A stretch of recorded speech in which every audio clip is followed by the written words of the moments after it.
Apa sudah kelihatan? Sudah, Pak. Sudah ya?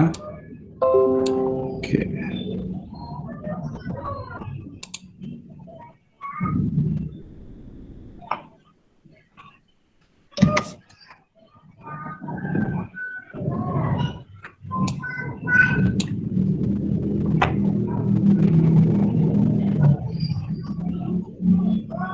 Oke ya.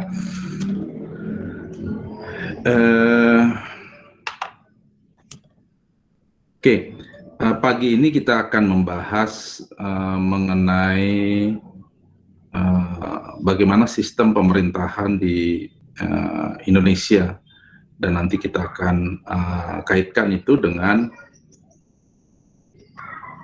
bagaimana dampaknya terhadap bisnis, ya. Karena pada waktu kita bicara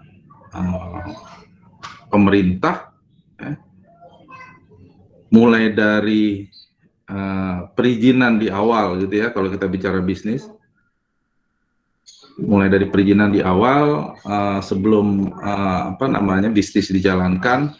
Kalau kita bicara perusahaan terbatas misalnya, maka kita harus membuat PT dulu, kemudian harus terkait dengan perizinan yang diperlukan untuk membuat PT yang hendak dibuat itu legal, ya.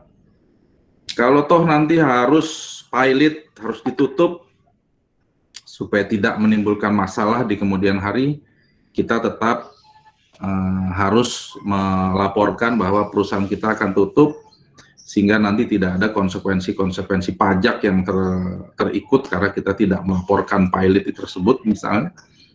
Nah, diantaranya link dengan pemerintah itu banyak sekali. Waktu membuka usaha tertentu misalnya, kita harus berhubungan dengan instansi pemerintah yang relevan dengan usaha yang hendak kita buat. Misalnya pada waktu kita bicara mengenai buka usaha apotik misalnya, maka nanti ada berbagai level pemerintah yang terlibat di situ. Mulai dari pemerintah pusat, pemerintah provinsi, pemerintah kabupaten atau kota, tergantung di mana berlokasi. Ya, oke. Jadi kita akan lihat bagaimana sistem pemerintahan di Indonesia, kemudian nanti linknya dengan bagaimana respon swasta seharusnya melihat sistem yang seperti itu, ya. Ada dua hal nanti yang kita akan lihat. Yang pertama mengenai struktur atau sistem pemerintahan itu sendiri, kemudian mengenai bagaimana membiayai, ya. Kita akan singgung itu. Nah, sesi ini sebenarnya kalau di program magister itu untuk 2 mata kuliah masing-masing 1 semester. Saya sudah pilih-pilih ini yang relevan untuk perkuliahan ini di dalam 1 sesi, ya, yang tentunya harus banyak membuat peringkasan-peringkasan, tetapi feel free untuk bertanya kalau ada yang perlu ditanyakan, ya.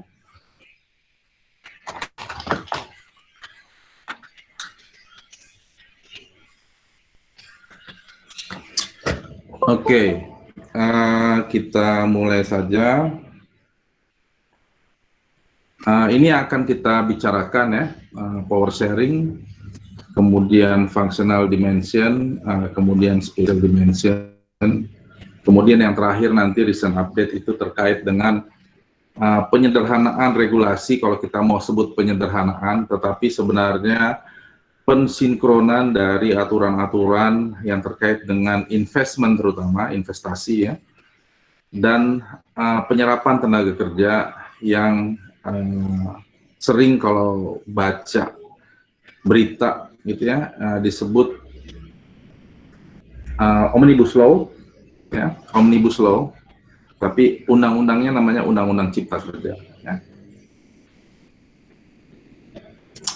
Oke, power sharing. Apa yang kita tahu terkait dengan power sharing? Ya. Nah, kalau di dalam sistem pemerintahan yang ada di dunia sekarang, kalau kita bicara bagaimana pembagian kekuasaan, bagaimana pengelolaan pemerintah dilakukan antar tingkat pemerintahan, ya, maka kita mengenal ada 3 jenis pemerintahan. Yang pertama adalah unitary state, kemudian federal state, kemudian yang ketiga adalah confederation. Ya. Nah, biasanya itu sudah dieksplisitkan di dalam dokumen-dokumen resmi pemerintah. Ya. Yang gampang dilihat misalnya kalau Indonesia itu ada di uang 100.000, kalau Anda pernah perhatikan, itu ditulis Negara Kesatuan Republik Indonesia misalnya. Ya. Negara Kesatuan Republik Indonesia, unitary state, ya. Federal, ya. Di Jerman itu di dalam emblem negaranya ada Bundesrepublik, ya, Bundesrepublik. Nah, confederation hanya satu negara di dunia ini yang menggunakan sistem konfederasi, yaitu Swiss. Ya. Oke, apa yang kita bisa lihat dari perbedaan 3 hal ini? Ya. Kalau kita bicara unitary state, maka sumber dari government services itu di pemerintah pusat. Ya. Jadi source of power-nya ada di pemerintah pusat. Nah, untuk ini memerlukan pemerintahan yang kuat. Ya. Nah, bagaimana membaginya? Biasanya diatur di dalam undang-undang yang sewaktu-waktu bisa ditarik atau diberikan lebih besar lagi perannya kepada pemerintah di level yang bawahannya oleh pemerintah pusat. Ya. Nah, kita mengikuti model Prancis, ya, karena kita pernah dijajah Prancis pada waktu zaman Daendels. Ya. Daendels itu gubernur jenderal, secara kelahiran dia Belanda, tetapi warga negara Prancis. Ya. Pada waktu itu Indonesia wilayah dari Belanda, tetapi Belanda sedang di dalam occupation-nya Prancis. Jadi pada waktu Daendels ditunjuk menjadi gubernur jenderal, itu sebenarnya yang menunjuk pemerintah Prancis. Sementara pemerintah Belandanya itu sedang lari ke Inggris. Ya. Tidak ada pemerintahan di negara Belanda, tetapi ada pemerintah Prancis. Jadi kita pakai itu. Ya. Sistem pemerintahan yang ada di Indonesia sekarang, kalau nanti Anda tertarik untuk melihat bagaimana pengelolaan pemerintahan dilakukan, kita sangat mirip dengan yang terjadi di Prancis. Ya. Jadi Indonesia, Prancis contohnya, Netherlands. Nah, ada United Kingdom. United Kingdom itu mirip dengan United States. Cuma kalau di Amerika, United States itu negara bagian, tapi di United Kingdom kita kenal Scotland, England, Wales, Ireland, ya, Ireland. Nah, ini kelihatan pada waktu main bola, ya. Kalau kejuaraan sepak bola di Eropa, setiap negara bagian di Inggris itu ditreatment sebagai satu negara. Jadi nanti ada England, ada Scotland, ada Wales, gitu ya. Oke, itu unitary state, ya. Jadi pemberian wewenang itu asalnya dari pusat, dituangkan dalam undang-undang, tetapi karena undang-undang dibuat oleh pemerintah pusat, maka kewenangan itu bisa ditarik dan diberikan sekehendak dari uh, pemerintah pusat. Ya. Nah, kita bandingkan dengan federal. Ya. Nah, kalau kita lihat di sini hampir setengah, ya. Hampir setengah negara-negara di dunia, atau lebih dari setengah kalau dari jumlah kali ya, dari jumlah, karena banyak juga negara-negara yang kecil, itu menggunakan sistem unitary state. Ya, contohnya Jepang, Cina, Mongolia, di Amerika Latin itu ada Peru, Bolivia, di Afrika itu hampir semua negara itu unitary state ya. Di Eropa juga demikian. Nah, kalau kita bicara federal state, maka pembagian kewenangannya itu tidak di level undang-undang, tetapi di level undang-undang dasar. Di level undang-undang dasar. Jadi pemerintah pusat tidak bisa sekehendaknya menarik atau memberikan wewenangnya kepada pemerintah bawahan, karena itu sudah diatur di dalam undang-undang dasarnya bahwa peran pemerintah ini, pemerintah daerah ini, pemerintah daerah level provinsi atau state di Amerika misalnya, atau negara bagian seperti di Jerman, seperti apa, kota seperti apa. Terus bedanya apa kemudian? Nah, bedanya adalah setiap negara bagian misalnya itu punya otoritas ya untuk membuat aturan yang berbeda dengan pusat. Jadi tidak harus diseragamkan dengan pusat. Ya. Dia bisa membuat aturan yang berlaku hanya di situ dan tidak perlu berkoordinasi dengan pusat, misalnya dengan pemerintah pusat ya. Yang di negara kesatuan tidak bisa seperti itu. Semuanya harus atas izin, kalau mau dibilang izin ya, izin dari pemerintah pusat. Kalau enggak, bisa dicabut peraturan yang ada di daerah karena tidak sesuai dengan rencana besar pemerintah pusat. Katakanlah seperti itu. Ya. Nah, itu yang terjadi dengan Undang-Undang Cipta Kerja. Jadi banyak sekali peraturan, baik di peraturan level pusat, ke provinsi dan kabupaten kota yang kemudian dicabut, ya, dan disatukan di dalam satu peraturan mengenai Cipta Kerja supaya semuanya sinkron. Nanti kita lihat. Nah, ini negara federal, ya.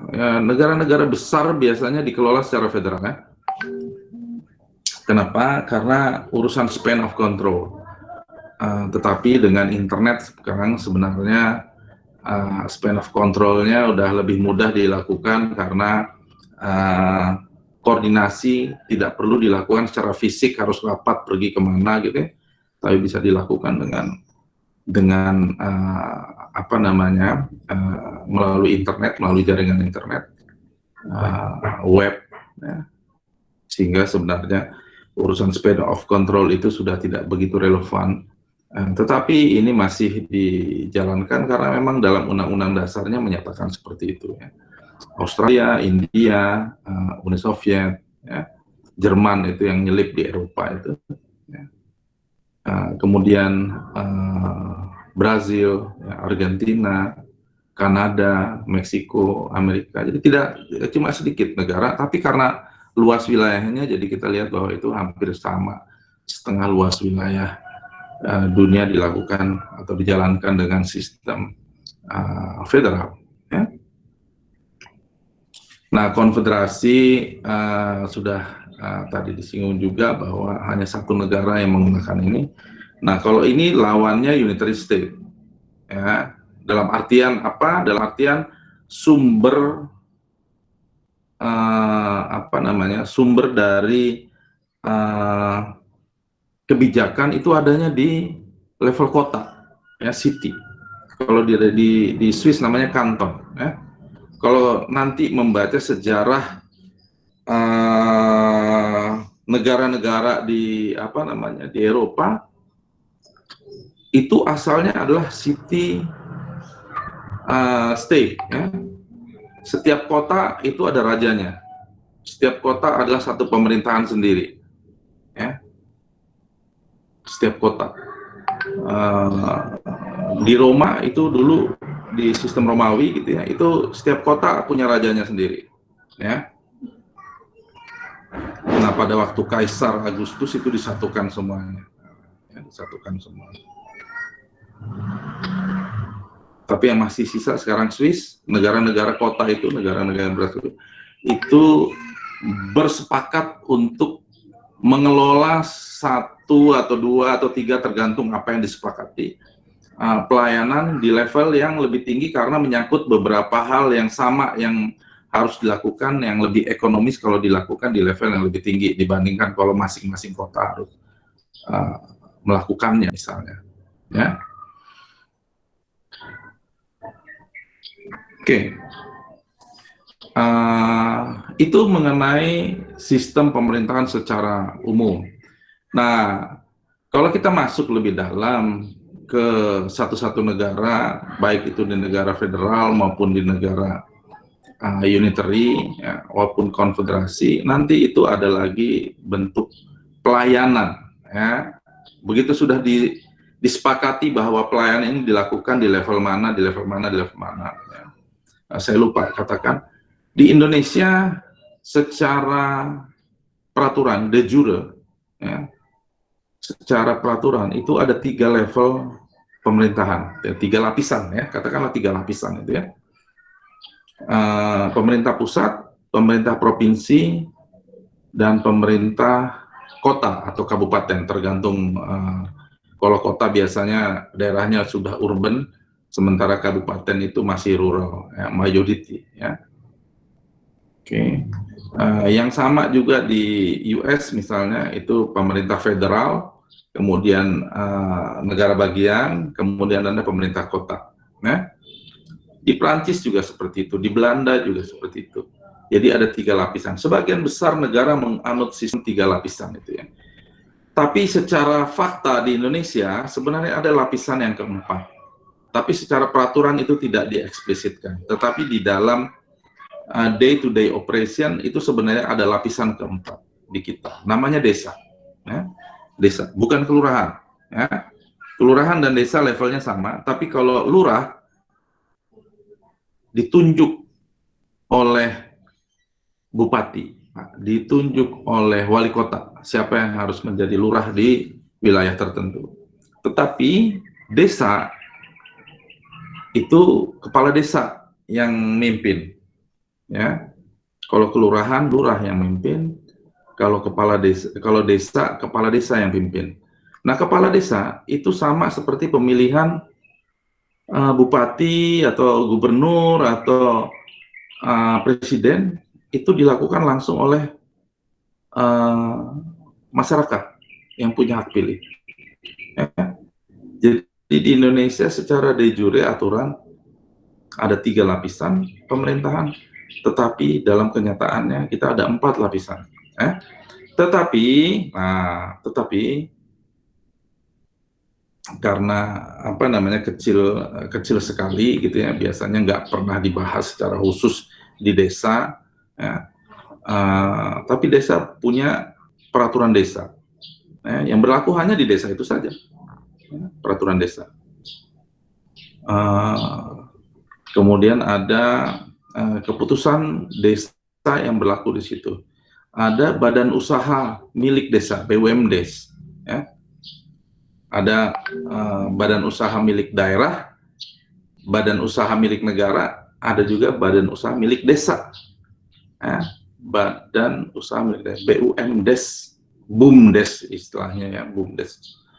Jadi hampir sama-sama itu sebenarnya ya, tapi dalam skala yang lebih kecil. Ya, jadi bedakan antara de jure dengan de facto. Ya.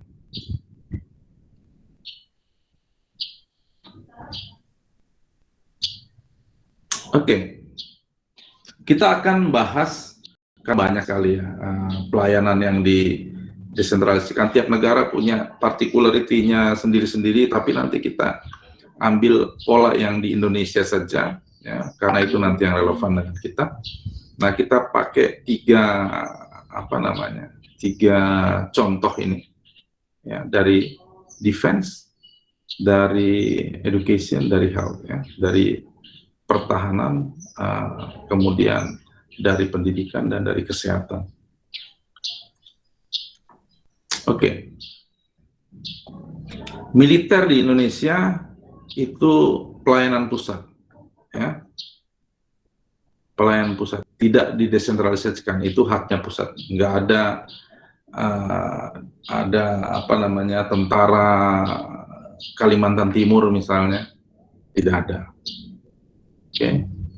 Itu pusat yang punya wewenang untuk memberi pelayanan mengenai pertahanan, ya. Kalau keamanan nanti juga pusat, tapi polisi yang bikinnya.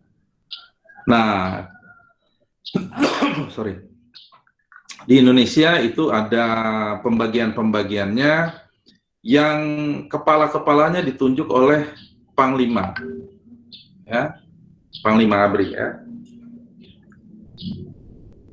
Oke. Yang paling rendah itu ada di Korem. Korem itu level kecamatan, ya, level kecamatan. Di atasnya Koramil, itu level kota, kabupaten, ya, Koramil. Di atasnya lagi ada Kodam, itu level provinsi. Dulu sempat di masa lalu itu satu Kodam itu bisa mencakup beberapa provinsi, tapi sekarang praktis semua Kodam itu wilayahnya coincidence, ya, bersesuaian dengan wilayah provinsi, ya. Oke. Tinggal ada beberapa, ya. Dulu ada Kodam misalnya di Sumatera bagian selatan gitu, itu menyangkut Bengkulu, Sumatera Selatan, dan Lampung. Tapi setahu saya sekarang sudah pisah 3, ya. Kemudian di Maluku seperti itu, di Nusa Tenggara juga seperti itu. Tapi setahu saya sudah apa namanya, sudah pisah-pisah. Tapi nanti coba lihat di apa namanya, di update-nya, ya. Apakah misalnya di Sumatera Selatan Kodamnya itu mencakup 3 provinsi, sementara di apa namanya, di begini masalahnya, ya. Misalnya yang di Maluku dulu itu 1 provinsi, tapi sekarang jadi 2 provinsi misalnya, gitu, ya. Jadi dipecah, ya. Di Kalimantan misalnya, tadinya Kalimantan Timur saja, sekarang sudah ada Kalimantan Utara. Jadi wilayahnya yang dulu Kalimantan Timur sekarang ada 2 provinsi. Apakah apa namanya, militer membuat penyesuaian yang sama dengan politik, itu nanti dicek. Tapi tergantung dari span of control lagi. Panglima ABRI nanti yang menentukan apakah itu cukup dikelola oleh satu Kodam atau sesuai dengan wilayahnya. Jadi keputusannya ada di Panglima, ya. Oke. Nah, penyelenggaraan pemerintahan yang model gini yang dilakukan di daerah, tetapi sebenarnya kepanjangan tangan dari pusat, ya. Di dalam sistem pemerintahan namanya dekonsentrasi, ya. Kalau konsentrasi itu dipusatkan, dekonsentrasi dipecah, ya, disebar, ya. Nah, kita punya beberapa istilah untuk menyebarkan. Dekonsentrasi, kemudian ada devolusi, kemudian ada desentralisasi, ya. Konsepnya sebenarnya sama, membuat pelayanan diberikan di tempat yang lebih dengan sistem yang berbeda-beda, tergantung dari mana assignment dilakukan, misalnya apakah oleh pusat ataukah oleh daerah. Kalau pemerintahan sesuai dengan peraturan yang dilakukan, yang dibuat oleh pemerintahnya masing-masing. Di Indonesia, militer itu pusat, polisi pusat. Tapi di Amerika misalnya, polisi itu bukan pusat, itu milik kota. Ya. Bukan negara bagian juga, bukan pusat, tapi kota. Ya. Seperti itu. Tapi ada komponen militer yang juga digerakkan oleh pusat. Kalau militer, tapi kalau polisi itu milik kota. Nggak ada polisi nasional misalnya, kayak seperti di Indonesia. Ya. Jadi pertahanan keamanan itu modelnya di Indonesia seperti ini, didesentralisasikan atau diberikan kewenangan untuk menyelenggarakan di wilayah yang jauh lebih kecil skopnya, tetapi atas kewenangan dari pusat. Ya. Nah, kita kontraskan ini dengan pendidikan, karena pendidikan ada dua macam. Ya. Untuk urusan agama, itu dijalankan seperti dengan militer tadi. Ya. Itu ada yang di kanan, itu deconcentration. Ya. Jadi Menteri Agama itu bisa menyuruh kanwil kepala kanwil Kementerian Agama di provinsi. Kalau yang mirip dengan militer tadi, Panglima ABRI itu Menteri Agama. Sementara kanwil Kementerian Agama di provinsi itu Panglima Kodam, seperti itu. Ya. Kemudian di level kota itu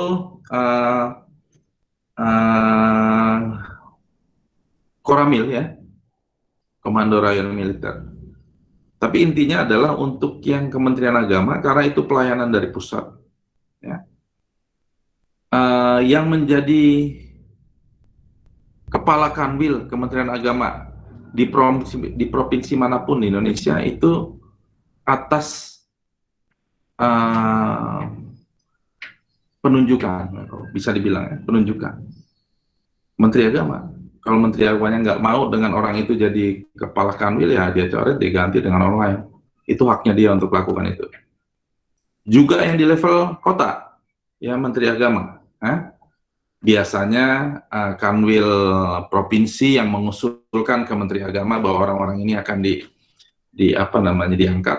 Tetapi secara de facto Menteri Agama yang punya posisi untuk menentukan siapa-siapa yang menjadi pembantunya dia untuk menyelenggarakan pelayanan di wilayah-wilayah yang sudah ditentukan. Ya. Bandingkan dengan desentralisasi. Ini contohnya adalah pendidikan di Jawa Barat dan Kota Bandung, gitu ya. Jadi kita ada Menteri Agama, Menteri Pendidikan, Nadiem Makarim misalnya. Dia nggak bisa memerintahkan Kepala Dinas Pendidikan Provinsi Jawa Barat misalnya untuk lakukan ini itu, nggak bisa. Karena tidak ada garis komando, itu garisnya putus-putus di situ ya, baseline. Demikian juga ke Kepala Dinas Pendidikan Kota, nggak bisa tuh menteri itu. Kepala Dinas Pendidikan Provinsi nggak bisa memerintahkan Kepala Dinas Pendidikan Kota, karena itu bukan bawahannya. Itu layer pemerintahan yang berbeda. Layer pemerintahan yang berbeda. Kemudian yang bisa dilakukan apa? Koordinasi. Koordinasi. Ada rapat koordinasi untuk menyatukan kesepakatan, ya, mengundang semua stakeholder yang terlibat. Misalnya kalau di level provinsi nanti kepala-kepala dinas pendidikan dari seluruh Indonesia diundang ke kantor Kementerian Pendidikan di Jakarta misalnya, untuk menyamakan atau menyatukan irama kebijakan, kalau kita bisa katakan seperti itu. Ya. Tapi dia nggak bisa memerintahkan, karena yang berhak memerintahkan sesuatu dilakukan oleh Kepala Dinas Pendidikan Provinsi itu adalah gubernur. Ya. Presiden aja tidak bisa memerintahkan sesuatu dilakukan oleh gubernur. Karena gubernur menjalankan apa yang dilakukan di wilayahnya sesuai dengan apa yang diatur di dalam peraturan daerahnya.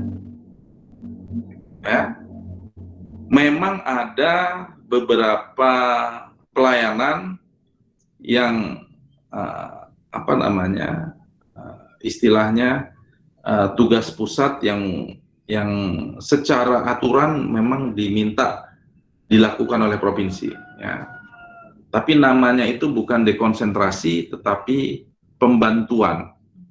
Ya, jadi tugasnya pusat dilakukan oleh provinsi karena kepanjangan tangan pusat di wilayah, gitu ya. Tapi nanti pusat memberikan dana untuk menjalankan itu. Namanya pembantuan konsepnya, ya. Demikian juga dengan Dinas Pendidikan Kota. Jadi kita punya dua sistem di sini. Yang satu dekonsentrasi, ya, di mana jalur komandonya sangat kuat. Itu garisnya garis komando itu ya, yang apa namanya, yang tidak putus-putus. Ya.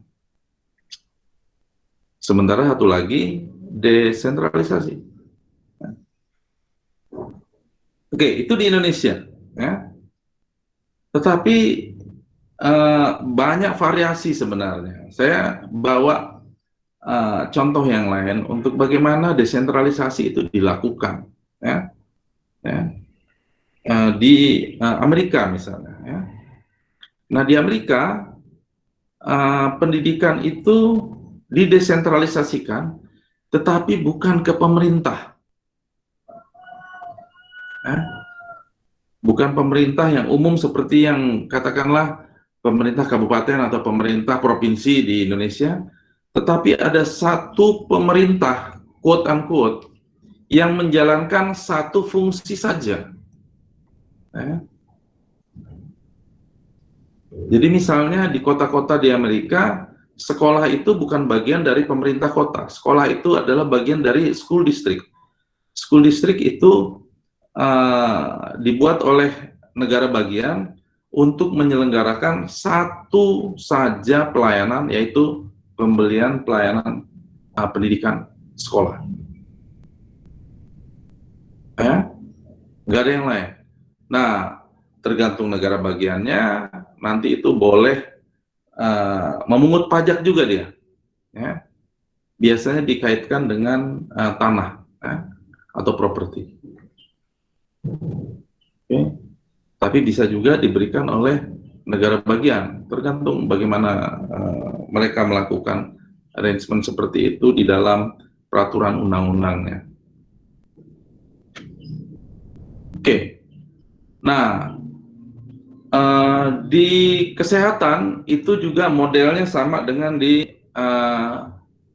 desentralisasi di pendidikan yang sebelah kiri ini, ya, di kesehatan di Indonesia. Dan itu nanti kita banyak lagi nanti kita lihat di belakang pelayanan-pelayanan yang dilakukan oleh pemerintah daerah dijalankan dengan sistem desentralisasi yang ada di kanan, ya, di kiri, sorry, di kiri.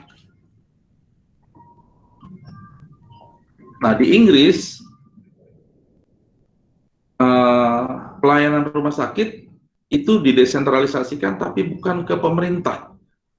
Dalam artian pemerintah yang menjalankan banyak pelayanan, tetapi ada satu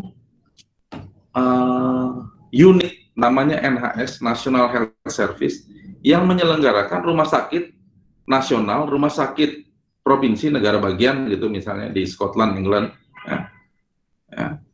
Dan di level kota sampai level puskesmas. Ya. Sementara kalau di kita di Indonesia misalnya, kalau rumah sakit tipe A seperti apa namanya, Fatmawati, seperti Cipto Mangunkusumo misalnya, rumah sakit tipe A, itu pelayanan yang diberikan oleh pemerintah pusat. Kenapa pusat?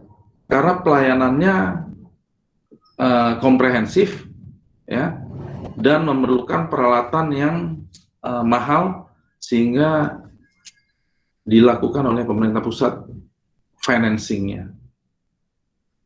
Rumah sakit tipe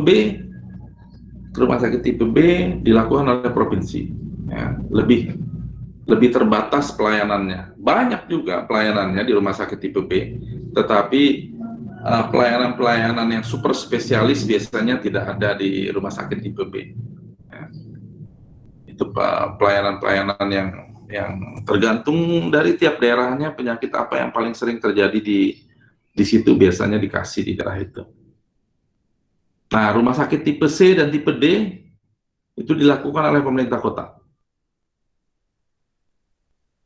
Ya, sama puskesmas juga oleh pemerintah kota, kabupaten kota. Ya. Jadi kita lihat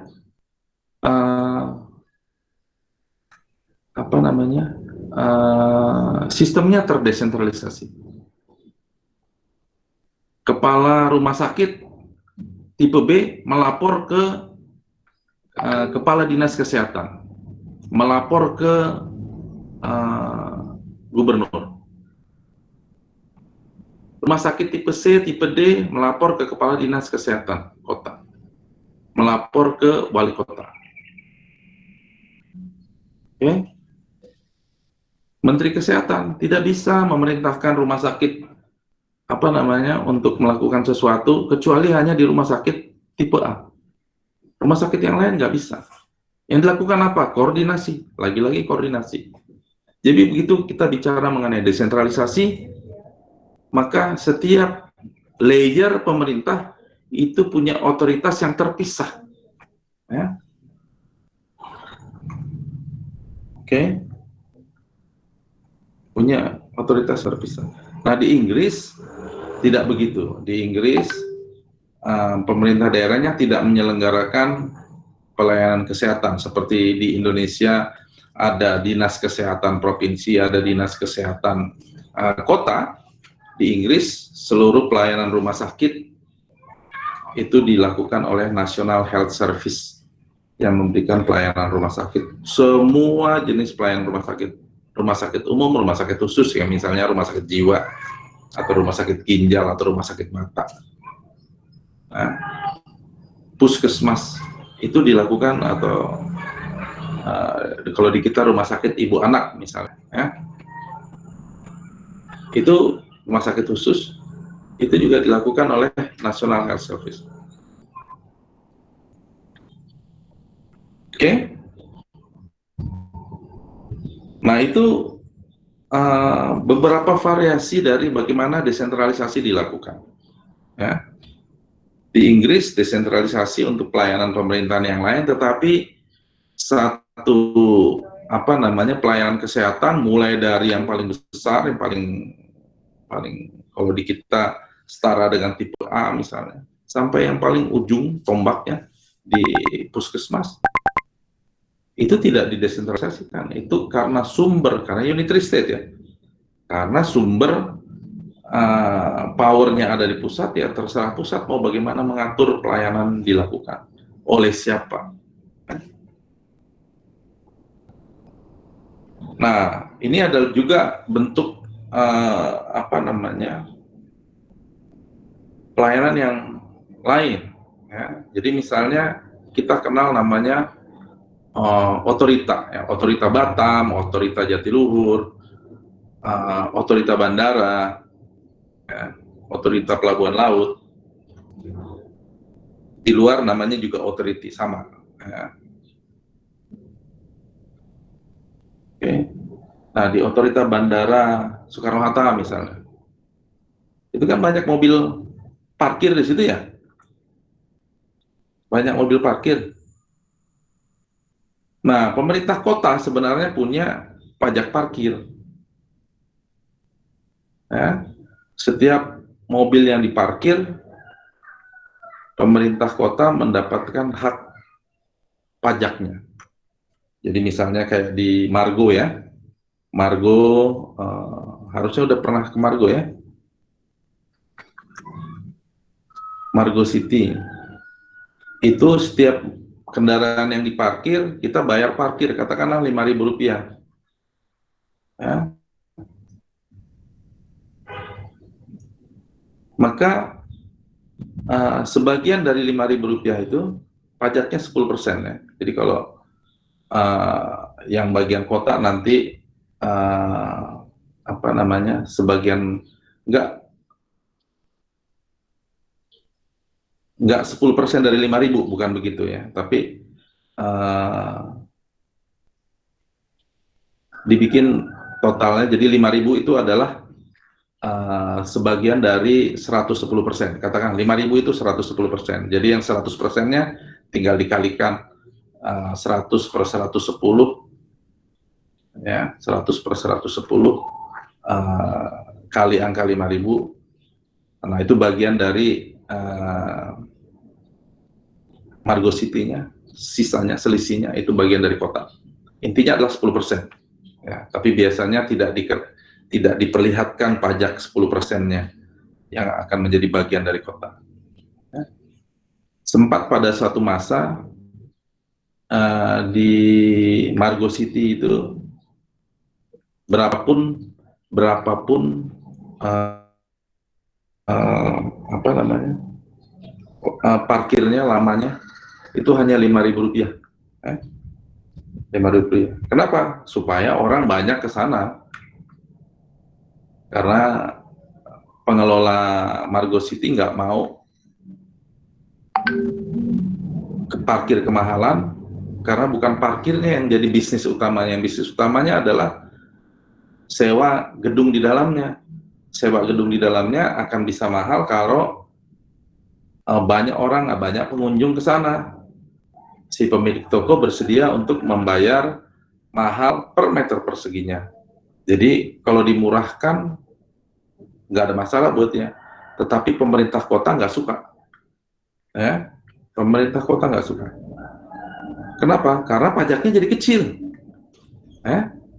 Oke, itu yang ada di Margo. Margo nggak bisa menolak, ini wilayah saya dan kamu nggak boleh mungut pajak. Nggak bisa. Itu bagian dari wilayah kota. Margo harus menerapkan setoran pajak ke kota. Tetapi di bandara nggak begitu. Otorita bandara itu adalah wilayah sendiri yang berbeda dengan kota. Kota Tangerang dalam hal ini misalnya, karena itu ada di wilayah Kota Tangerang.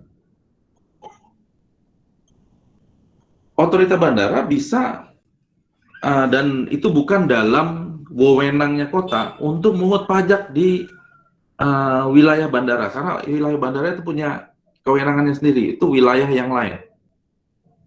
Ya. Itu otorita. Ya. Otorita. Nah, kemudian gimana kalau begitu? Nah, kalau begitu tinggal wali kota bekerja sama dengan kepala otorita bandara supaya kepala otorita bandara untuk setiap kendaraan yang parkir di situ dipungut pajaknya, seperti itu. Karena ini dua pemerintahan yang beda.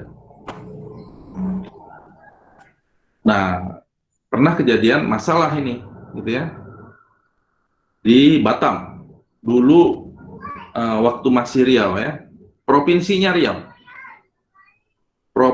Riau ada kabupaten namanya Kabupaten Riau Kepulauan yang sekarang sudah jadi provinsi sendiri ya. Dulu namanya Kabupaten Riau Kepulauan. Ibu kotanya Tanjung Pinang. Ya, ibu kotanya Tanjung Pinang. Batam itu wilayah baru yang dikembangkan ya oleh BPPT dulu ya, BPPT. Jadi itu bukan daerah apa-apa. Dibuat di situ untuk menjadi backup-nya ya, halaman belakangnya Singapura. Ya, karena jaraknya dekat sekali ya. Jaraknya dekat sekali. Jadi kalau di Singapura mahal, ya udah taruh aja di situ. Kantor di Singapura mahal, ya udah bikin kantor di Batam saja. Ya, dibikinlah macam-macam sehingga akhirnya itu berkembang menjadi kota, seperti kota ya, tapi belum berstatus kota.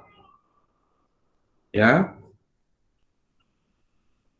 Otorita Batam ini sebanyak ada 2 pulau besar di situ ya. Satu pulau Batam, ada satu lagi ada pulau yang besar lagi. Itu wilayah Otorita Batam. Oke, pada waktu provinsi, nah Pulau Batam yang sudah berkembang ini menjadi kota.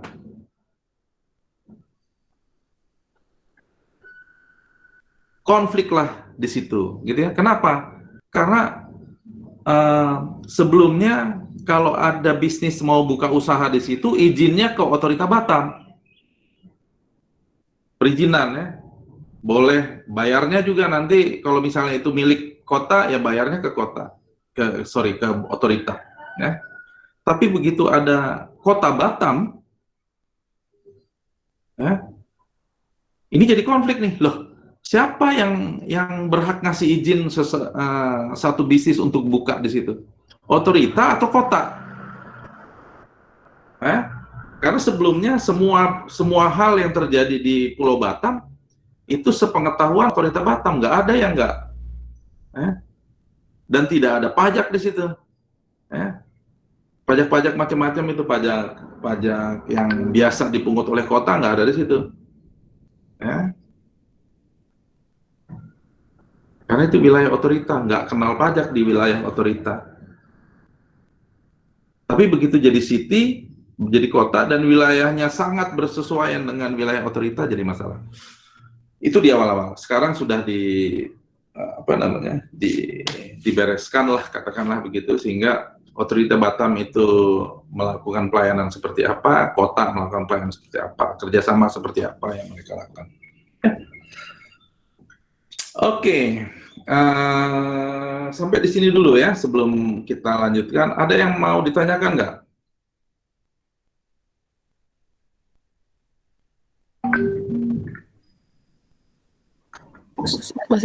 Sudah cukup jelas. Sudah cukup jelas ya? Oke. Kita akan masuk lebih detail yang berikutnya, yang terkait dengan fungsi ini. Nanti kita akan lihat juga ke yang barusan kita bahas, kita akan singgung lagi, tapi secara khusus nanti akan agak berbeda sedikit, tapi ini perbedaan dalam nuansa ya. Oke, kita lanjutkan ya. Nah, spatial dimension. Indonesia itu besar sekali ya. Ini Indonesia ya. Kalau wilayah tanahnya memang tidak besar karena kita itu banyak wilayah laut situ ya. Tapi kalau kita taruh Sabang tuh pulau kecil di cuma berapa menit dari kota Banda Aceh ya. Kalau kita taruh Sabang itu di di Scotland misalnya, di Inggris, di Scotland sana, gitu ya. Kemudian kita taruh peta Indonesia itu di superimpose gitu di wilayah Eropa, maka Papua itu di Merauke itu ada di Laut Kaspia itu ya, dekat Laut Hitam itu sana, ya, di Rusia. Ya. In between itu ada Belgia, ada Belanda, ada Prancis, ya, ada Jerman, ada Cekoslovakia, ada Hongaria, ada Italia di situ, termasuk Turki di situ. Itulah luas wilayah Indonesia. Oke. Wilayah Prancis itu kurang lebih sebesar Kalimantan tuh. Ya. Ya, Prancis itu kurang lebih sebesar Kalimantan. Inggris itu sebesar Sumatera, itu lebih kecil sedikit. Tapi negara-negara lain itu seprovinsi kita. Ya. Belanda itu se-Jawa Barat. Ya. Oke. Nah, itulah Indonesia. Besar sekali. Ya. Kalau di Eropa itu sudah banyak kepala negara di situ. Ya. Sudah banyak kepala negara di situ. Presiden Latvia misalnya itu ya setara dengan gubernur Bali lah itu. Tapi di sana negara punya perwakilan di PBB. Oke. Itulah Indonesia. Ya. Kita punya banyak sekali suku bangsa di situ dengan behavior perilaku yang berbeda, walaupun kita punya satu bahasa, tetapi bahasanya juga sebenarnya ada macam-macam dialek di dalamnya. Bahasa Indonesia Jakarta dengan bahasa Indonesia Medan beda, bahasa Indonesia Nusa Tenggara Timur dan bahasa Indonesia dengan Maluku itu beda, ya. Nggak gampang untuk untuk mengerti begitu saja, tapi namanya tetap bahasa Indonesia. Nah, kaitannya apa? Nah, kalau Anda nanti ada di bisnis, akan susah membuat satu template message yang berlaku untuk seluruh yang ada di wilayah Indonesia.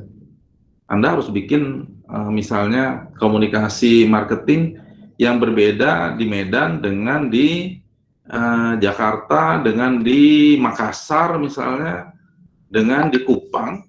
Karena kalau nggak sampai message-nya, karena berbeda, masyarakatnya berbeda. Ya. Message yang mau disampaikan sama misalnya, tetapi cara menyampaikannya harus berbeda. Nah, itu yang yang bisa kita lihat dari Indonesia. Suku bangsanya itu banyak. Ini pembagian suku bangsa besarnya ya. Tapi di Papua sendiri itu ada ratusan sebenarnya suku bangsa.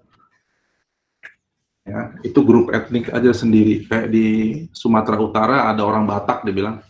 Tapi orang Batak sendiri itu ada 5 kelompok besar orang Batak. Ya. 5 kelompok besar orang Batak. Dari 5 kelompok besar orang Batak itu ada masing-masing dengan bahasanya sendiri yang orang lain belum tentu ngerti. Waktu ngomong bahasa Batak 1, 2, 3, 4, 5 nggak ngerti. Tapi di dalam etnis Batak, ya, kita bilang orang Dayak. Orang Dayak bilang, saya bukan Dayak. Dayak tuh sebutan orang luar untuk orang di Kalimantan. Mereka punya penamaan sendiri. Ya. Kita lihat di situ banyak itu grup besarnya. Di dalam grup besar itu ada grup-grup kecilnya lagi. Jadi ada ratusan sebenarnya di Indonesia. Ya. Etnik dan subetnik. Kita punya, dibilang Batak tuh suku bangsa. Bangsanya Indonesia, Batak suku bangsa, tapi sebenarnya di dalam suku bangsa itu ada lagi. Ya, ada Batak Toba misalnya, ada Batak Pakpak, ada Batak Mandailing, kalau pernah dengar semua itu. Jadi ada bangsa, ada suku bangsa, ada suku bangsa yang punya bahasa sendiri yang agak berbeda. Ya, untungnya kita punya bahasa Indonesia sehingga message mungkin cuma sedikit variasi yang diperlukan supaya bisa sampai dengan efektif ke orang-orang yang berbeda di wilayah yang berbeda di Indonesia. Ya. Oke, nah pada waktu kita deal dengan orang-orang itu dengan culture yang berbeda-beda, nanti waktu kita bilang ada pemerintahan yang sama modelnya di seluruh Indonesia, pada waktu kita berhubungan dengan pemerintah daerah, itu nggak selalu sama tuh caranya. Ya. Misalnya di Sumatera Utara, kalau kita egaliter nggak ada masalah, di Jawa Timur egaliter nggak ada masalah. Di tempat lain itu struktur masyarakatnya sedemikian berlapis sehingga kalau kita katakanlah seperti orang Betawi, lu gua misalnya, langsung ditolak tuh, nggak bisa masuk tuh dengan mudah perizinan, nanti nggak usah dikasih tuh, susahin aja misalnya. Ya. Nah, kita harus mengerti yang seperti itu juga. Jadi pada waktu kita bicara pemerintahan dengan sistem yang kurang lebih sama karena diatur dengan peraturan pemerintah dan diatur dengan undang-undang yang sama, bukan berarti responnya di setiap pemerintah daerah akan sama. Ya. Ada yang memerlukan cara bernegosiasi yang berbeda karena memang kultur dan budaya yang ada di daerah itu berbeda. Ya. Tidak bisa serta-merta cara kita melakukan negosiasi akan sama dengan pemerintah di seluruh pemerintah di Indonesia karena peraturannya kan sama. Kenapa harus beda-beda? Nggak bisa begitu juga. Ya. Oke, kita lihat di sini. Ya, kita sudah singgung tadi ada sentralisasi pemerintah itu untuk 5 pelayanan besar ya. Nanti bisa dilihat di undang-undang desentralisasi yang paling baru ya, nomor 23 tahun 2014. Ya. Apa saja yang menjadi pelayanannya pusat dan tidak dibagikan kepada daerah. Apa yang dibagikan juga sebagian ke daerah. Jadi ada sharing services, gitu ya. Seperti yang saya singgung tadi, misalnya pelayanan rumah sakit. Rumah sakit tipe A dilakukan oleh pemerintah pusat, rumah sakit tipe B oleh oleh provinsi, tipe C dan D dan puskesmas dilakukan oleh layer yang ketiga, kabupaten kota misalnya. Pelayanan yang satu, pelayanan rumah sakit, ya, mengobati orang sakit. Tetapi ini sharing services. Pusat ngerjain apa, provinsi ngerjain apa, kabupaten kota ngerjain apa. Nanti pembuatan kebijakan juga seperti itu. Pusat ngerjain apa, pemerintah daerah ngerjain apa, pemerintah daerah itu provinsi dan kabupaten. Ya. Nah, ada yang menggunakan sistem dekonsentrasi. Ya. Loh, dekonsentrasi tadi kan pusat punya juga. Iya, tapi ada yang sentralisasi. Contohnya apa sentralisasi? Kementerian Luar Negeri. Ya. Tidak ada kantor Kementerian Luar Negeri di Jawa Barat misalnya. Kantor Kementerian Luar Negeri di Bali, nggak ada tuh. Oke. Kementerian Agama ada, Kanwil di Bali, Kanwil di Bandung Provinsi. Kanwil Kota juga ada di Bandung. Ya. Jadi yang sentralisasi ada. Ya. Yang dekonsentrasi kebanyakan dekonsentrasi. Ya. Nah, ada yang tadi yang sudah saya katakan juga di Indonesia itu ada pembantuan. Jadi sebenarnya bagian dari pelayanan pemerintah di atasnya, tapi karena kekurangan staff, karena span of control-nya akan sulit dilakukan kalau dilakukan langsung oleh pusat, biasanya meminta daerah bawahannya untuk melakukan atas nama pusat disertai dengan dana. Nah, itu namanya pembantuan, bukan dekonsentrasi, karena sebenarnya itu tidak dilakukan oleh pusat melalui organisasi pusat yang ada di daerah, seperti militer tadi, seperti kantor agama tadi. Ya, jadi namanya dibedakan di dalam sistem pemerintahan Indonesia namanya pembantuan. Ya. Pembantuan ada dua, satu dari biasanya ya dari pusat ke provinsi atau dari provinsi ke kabupaten kota, ya. Provinsi kabupaten kota. Kenapa begitu? Contohnya, ya, kenapa pembantuan diperlukan?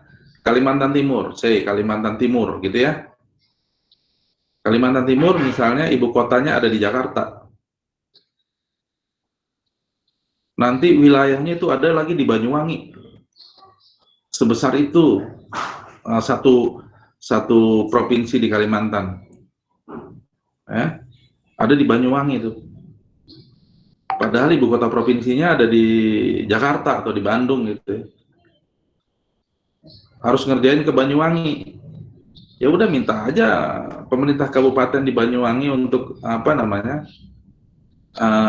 untuk melakukan itu atas nama provinsi. Begitu yang kejadian di Kalimantan Timur misalnya atau Kalimantan Barat. Luasnya besar sekali, bersama dengan Jawa sendiri. Ya, atau di Papua misalnya.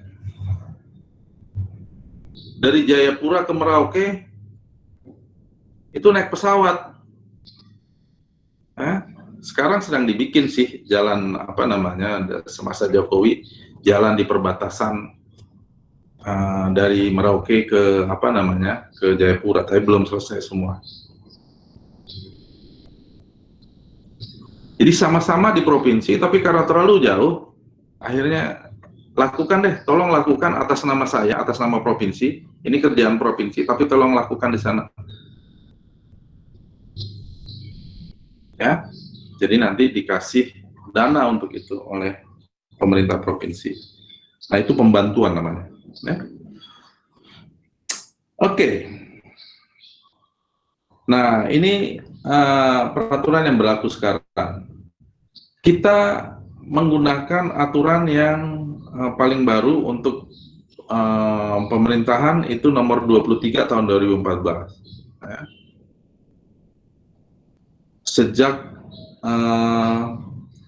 tumbangnya Orde Baru, sebenarnya kita ada 2 aturan yang sudah kita buat terkait dengan desentralisasi. Ya. Yang pertama Undang-Undang nomor 22 tahun 99 dan kemudian nomor 32 tahun 2004. Ya. Nah, sebelumnya undang-undang apa ya? Desentralisasi juga sebenarnya, ya, pendelegasian. Tetapi yang terjadi adalah kekuatan presiden yang sangat kuat, walaupun namanya undang-undang desentralisasi ya. Nah, pada waktu tahun 99 dari aturan desentralisasi tapi de jure-nya yang de facto-nya sangat terpusat di tangan satu orang presiden, pada Undang-Undang 99 itu bergeser menjadi lebih federal dari negara federal. Ya, lebih federal dari negara federal. Tapi itu menimbulkan banyak masalah. Nah, nanti coba lihat kalau tertarik dengan itu, lihat di artikel-artikel yang membahas mengenai desentralisasi yang terjadi di Indonesia antara tahun 99 sampai tahun 2004. Ya. Masalah-masalah apa yang timbul sehingga akhirnya tahun 2004 keluar undang-undang yang baru. Ya. Untuk memperbaiki Undang-Undang 99 yang semangatnya sangat liberal. Lebih liberal daripada Amerika Serikat yang pentolannya liberal. Ya. Tahun 2004 diubah. Ada yang sebagian diatur ulang, ada yang sebagian ditarik, nggak jadi diberikan. Ya. Ada yang ditata lagi. Dengan berjalannya waktu, akhirnya dilihat yang ini udah bagus, tapi ini masih belum bagus. Akhirnya tahun 2014 diatur ulang lagi, ya. Jadi pusat memberikan pelayanan-pelayanan ini, provinsi ini, apa namanya, kota ini. Ya, misalnya, kalau di pendidikan, tahun 99, tahun 2004, pemerintah provinsi itu tidak punya peran pelayanan pendidikan. Universitas ada di pusat, mulai dari PAUD ya, TK, PAUD, TK, SD, SMP, SMA ada di kota. Tapi tahun 2014 karena dilihat bahwa nggak efektif yang dilakukan selama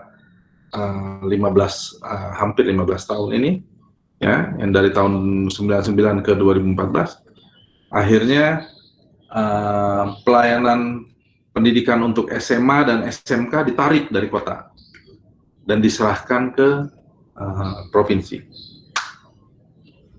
Ya, diatur dalam undang-undang, yaitu Undang-Undang nomor 23 tahun 2014. Ya. Oke. Nah, sekarang kalau kita mau, misalnya Anda mau bikin sekolah mulai dari TK sampai SMA. Ya. Jadi TK, SD, SMP, SMA. Atau ada SMK juga, misalnya ada SMK apa, grafika misalnya, desain grafis misalnya, SMK desain grafis. Oke. Karena aturannya seperti ini, maka walaupun Anda mempunyai satu yayasan mulai dari TK sampai SMA, maka Anda harus berhubungan dengan 2 layer pemerintahan. Perizinan untuk PAUD, ya, dan TK, dan SD, dan SMP, itu ada di pemerintah kota. Bayangkan misalnya Anda adanya di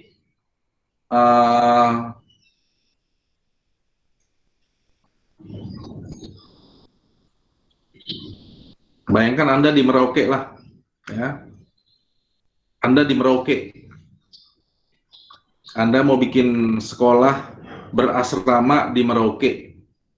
Kenapa? Karena Anda memang concern dengan pendidikan di sana, Anda mau bikin itu. Maka TK, SD, SMP, Anda pergi ke Kabupaten Merauke, ke Bupati Merauke untuk minta izin, ya, izin pembukaan sekolah, ya. Sebelum izin pembukaan sekolah, Anda harus bikin akte yayasan. Yayasan itu ke pusat, ya. Anda bikin akte yayasan ke pusat. Tapi Anda di Merauke, ya. Untungnya sekarang sudah ada sistem, tidak perlu Anda datang ke Jakarta, terbang, ya, dari Merauke ke Jayapura, Jayapura ke Makassar, Makassar ke Jakarta untuk ngurus akte yayasan. Anda tinggal buka komputer, proses selesai.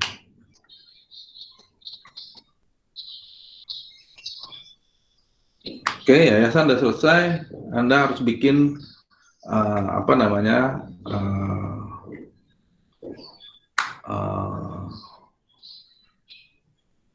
site plan, ya, tanah.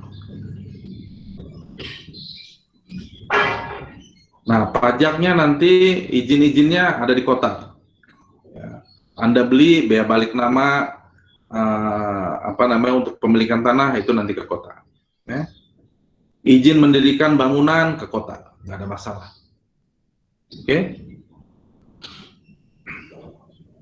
Tapi pada waktu Anda minta izin untuk membuka SMA, Anda harus pergi ke Jayapura, ribuan kilometer ke sana. Dan belum ada sistem terkomputerisasi untuk perizinan itu. Jadi pilihannya adalah Anda menggunakan sistem surat menyurat biasa, atau Anda pergi langsung ke sana, ketemu dengan pejabat di sana, beresin saat itu juga kalau bisa beres, atau kalau 2 hari atau 3 hari, ya, setelah Anda lihat persyaratannya, Anda bereskan di Jayapura sana. Oke? Begitulah cara berbisnis dengan sistem pemerintahan yang berlayer sekarang. Oke? Itu juga berlaku untuk semua jenis pelayanan yang lain. Anda harus lihat di Undang-Undang Nomor 23 tahun 2014, itu ada 750 halaman, pikir hati itu, ya. 750 halaman membagi apa saja di function, ya, di function kesehatan, di function pendidikan, di function pelayanan yang lain. Nanti kita lihat apa aja pelayanan itu yang dieksplisitkan di dalam Undang-Undang Nomor 23. Kita harus lihat pada waktu bikin satu pelayanan, maka Anda harus memenuhi sesuai dengan apa yang diminta dalam peraturan. Kalau nggak bisa keluar. Misalnya Anda bantu orang tua untuk buka apotik di satu wilayah misalnya. Nah, itu juga banyak layer pemerintahan yang berbeda untuk perizinan yang berbeda. Jadi Anda harus pergi ke pusat, Anda harus pergi ke provinsi, Anda harus pergi ke kabupaten kota supaya apotek Anda berjalan.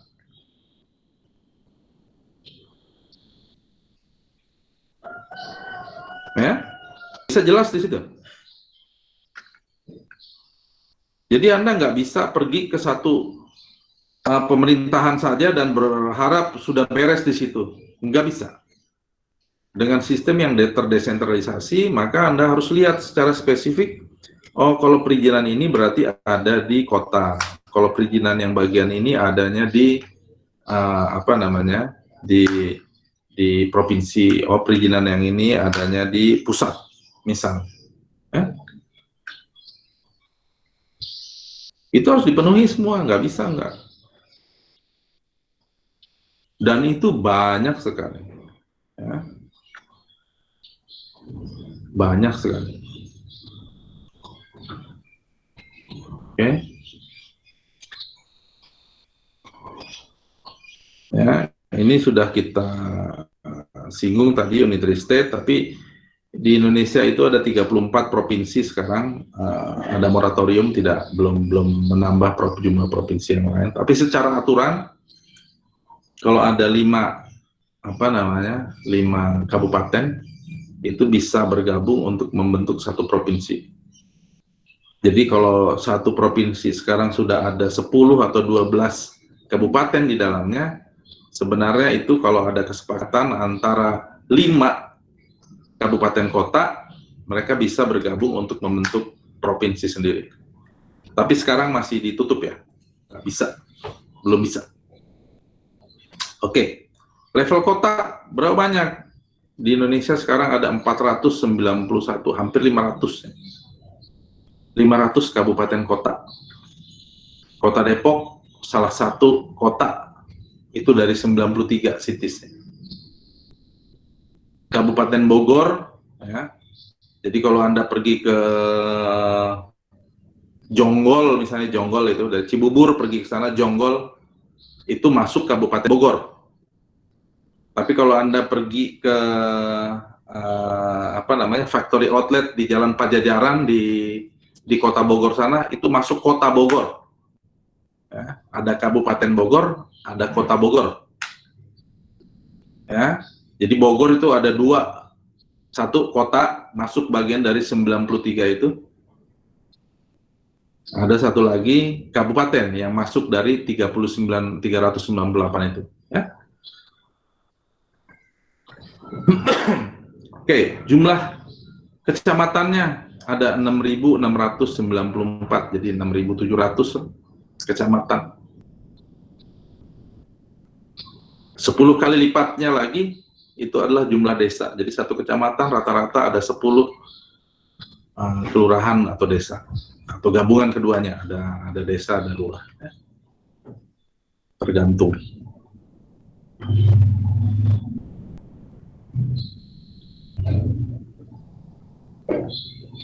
Oke, nah inilah jenis-jenis pemerintahan yang dibagi, ya, dibagi. Ada pusat, ada provinsi, dan ada kota. Lihat itu nanti.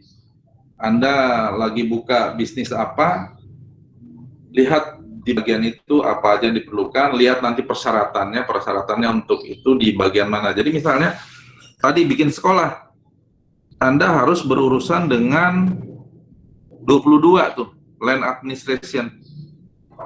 Ya.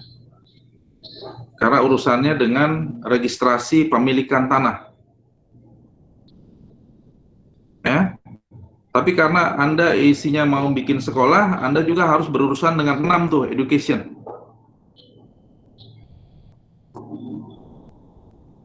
Oke. Pada waktu Anda bangun bangunannya, Anda harus masuk public work tuh, ke 16 ada perizinan mengenai persyaratan mengenai izin izin bangunan nanti. Ya, di beberapa daerah sudah memberikan izin melalui satu pintu, ya, tapi di daerah lain ada yang belum. Artinya kalau kita mau ngusulin sesuatu perizinannya, kita berhubungan dengan kantor istilahnya kayak samsat, ya, polisi dengan pemerintah daerah, tapi ini antar kantor pemerintah daerah.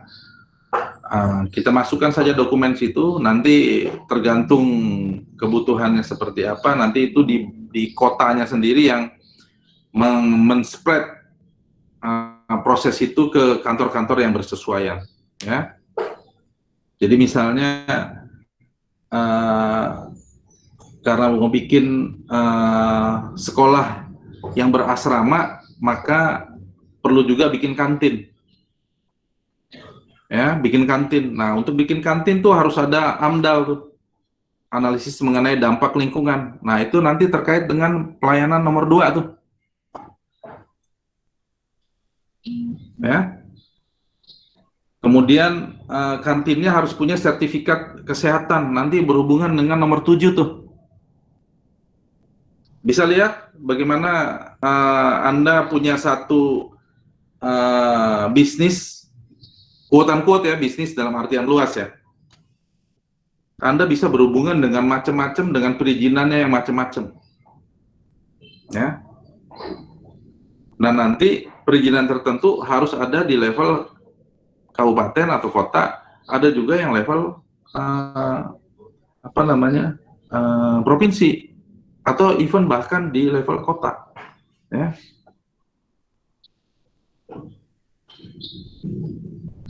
Oke.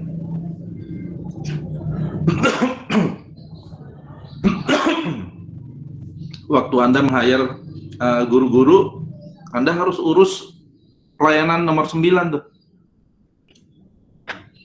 mengenai tenaga kerja. Ya.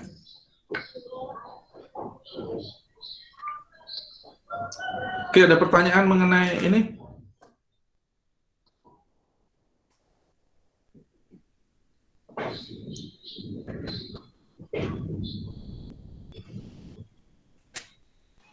Sudah cukup jelas, Pak.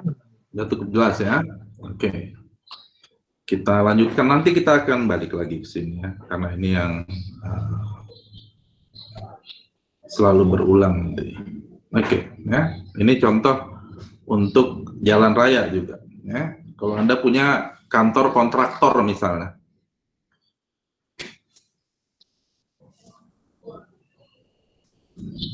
kalau nanti ada jalan yang rusak, bagaimana Anda tahu bahwa jalan itu akan diperbaiki tahun ini?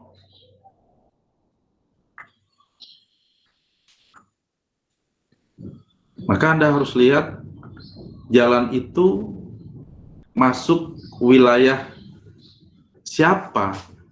Karena ada jalan kota atau jalan kabupaten, ada jalan provinsi, ada jalan nasional. Ya. Ini contohnya, misalnya, ya. Yang merah itu jalan nasional. Ya, yang hijau jalan provinsi. Oke. Jalan-jalan lain yang nggak kelihatan di situ itu jalan kabupaten kota. Jadi begitu kaitannya jalan dari Bogor misalnya menuju Serang, itu jalan nasional tuh yang lewat Lewiliang. Jalan nasional.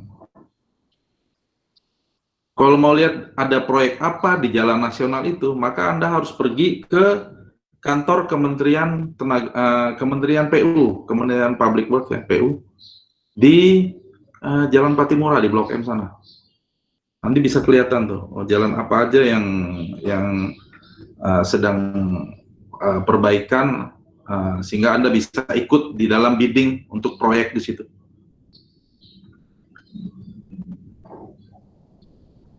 Jadi walaupun jalannya di Bogor, Anda nggak bisa pergi ke kota Bogor, nggak dapat Anda informasi itu.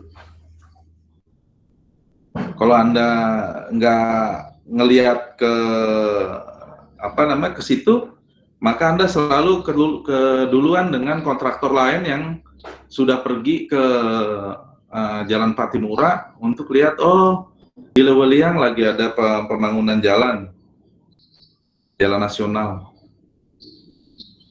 Karena dia dapat informasinya dari kantor Kementerian kantor Kementerian PU. Ya.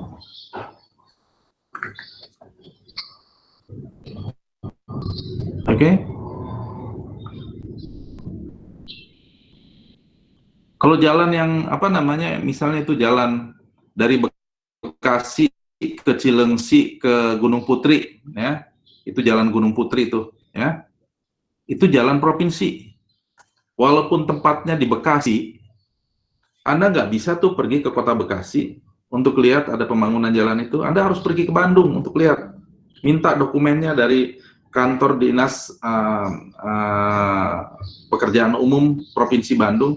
Ada pekerjaan apa yang terkait dengan jalan di Bekasi. Nah,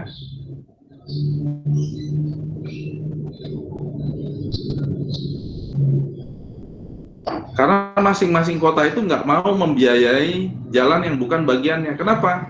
Karena itu jadi masalah temuan BPK nanti. Ya, walaupun dia bermaksud baik untuk mengcater atau men-serve masyarakatnya yang tinggal di dekat jalan itu, sementara jalan itu jalan provinsi atau jalan nasional, dia tetap nggak mau mengalokasikan, bukan karena apa-apa, tapi karena jadi temuan BPK.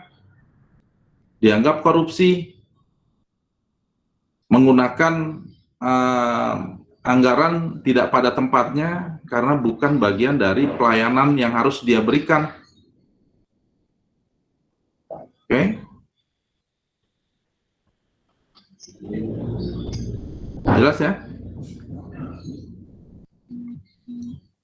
Jadi bagaimana kita berbisnis tergantung dari bagaimana pelayanan itu diberikan di dalam sistem yang berlaku di Indonesia. Ya. Kalau kita mau buka usaha, perizinan apa yang diperlukan, izin itu ada di layer pemerintahan yang mana, kita harus perhatikan. Tanpa itu kita nggak akan bisa berbisnis. Ya. Nah, ini sekarang financing. Bagaimana kita membiayai seluruh pelayanan yang ada di pemerintahan ini, di 3 layer itu ya, atau 4 layer, termasuk pemerintah desa. Ada dana dari pusat langsung ke desa ya. Yang sekarang jadi sumber masalah juga karena itu dikorupsi oleh kepala desa lah, oleh orang-orang desa lah, elit-elit desa ya, karena duitnya besar untuk satu desa. Ya. Bisa sampai 1 miliar per desa per tahun. Tahun depan ada lagi 1 miliar di desa. Bayangin di Kalimantan, di apa namanya, di pesisir-pesisir, di Jawa juga. Makanya banyak yang ingin jadi kepala desa. Ya. Kalau lurah dapat dana itu nggak? Nggak dapat. Lurah nggak dapat. Hanya desa yang dapat. Lurah itu bagian dari kota, jadi sudah dibiayai dari kota. Desa belum. Ya. Kalau dulu desa harus membiayai sendiri anggarannya di situ. Jadi ada tanah, kalau di Jawa namanya tanah bengkok gitu ya. Itu tanah milik desa yang dipakai untuk membiayai kegiatan-kegiatan desa. Tapi sekarang dikasih dana dari pusat, langsung dari Kementerian Keuangan. Oke, ya. Secara aturan ya itu ada di Undang-Undang Nomor 33 tahun 2004. Secara garis besar ada 3 kelompok besar ini ya. Ya, DAU, dana alokasi umum, General Allocation Fund, itu pemerintah pusat ngasih duit aja ke pemerintah daerah. Itu pakai formula biasanya ya, formulanya ditentukan tiap tahun dengan macam-macam angka yang masuk itu, misalnya jumlah penduduk miskin, luas wilayah, banyak lagi yang lain, sehingga nanti dapat indeks. Indeks itulah yang dipakai untuk membagi dana itu. Angkanya sekitar 26% dari seluruh pendapatan pemerintah itu nanti harus dibagi menjadi DAU. Sekian persen itu kalau nggak salah 20% ya, 20% untuk provinsi, sisanya 80% untuk seluruh kabupaten kota. Ya. Tergantung indeksnya, nanti ada daerah yang dapat sesuai indeks itu, jadi kalau dijumlahin nanti 100 ya. Dapat itu. Nah, tapi nanti ada beberapa daerah yang kalau pakai rumus itu selalu kekurangan dana. Maka nanti ada servis-servis tertentu yang penting pemerintah pusat masih mau mengeluarkan dana untuk mereka lewat DAK, dana alokasi khusus. Jadi misalnya Kabupaten mana, Bekasi, ya misalnya, berdasar DAU sebenarnya masih kurang dananya nih untuk men-serve semuanya. Dan terutama di sekolah, ya udah pemerintah dia tinggal bikin proposal ke pemerintah pusat, saya kurang dana, saya perlu tambahan untuk men-serve pendidikan, bisa nggak dibikinin sekolah? Nanti dia bikin proposal ke pusat, nanti pusat akan ngasih lewat DAK, bukan DAU. Dana alokasi khusus. Ini hanya untuk sekolah ya, nggak boleh dipakai yang lain, hanya untuk sekolah. Ya. Tiba-tiba ada gempa bumi yang pusatnya di apa namanya, di Cianjur Selatan misalnya. Ternyata banyak yang berdampak di Bekasi misalnya. Nggak boleh tuh dana sekolah itu dipakai untuk apa namanya, untuk membantu masyarakat yang terdampak gempa. Nggak boleh, karena DAK sudah khusus hanya untuk itu yang diperuntukkan sesuai dengan persetujuan pemberian dananya. Nah, yang lain dana bagi hasil DBH ya, Revenue Sharing Fund. Nah, ini hanya berlaku untuk beberapa daerah-daerah kaya sumber daya alam ya. Jadi misalnya Bontang, Bengkalis di Riau ya, Bontang di Kalimantan Timur ya. Karena di situ ada tambang minyak, di Bengkalis juga ada tambang minyak Caltex kalau nggak salah, atau Exxon. Nah, daerah itu dapat dana bagi hasil.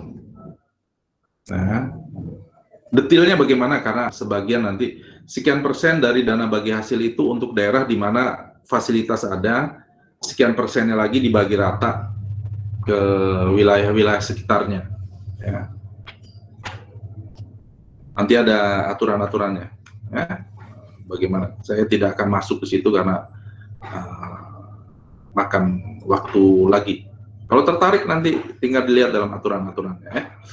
Bagaimana? Tiap tahun nanti ada, kalau ada diubah, bagaimana pengaturan itu. Intinya adalah pusat memberikan dana kepada pemerintah daerah untuk menyelenggarakan pemerintah daerah, services di pemerintah daerah. Ya.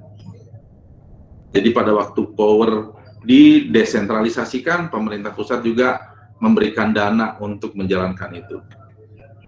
Ya. Dananya dari pusat. Oke.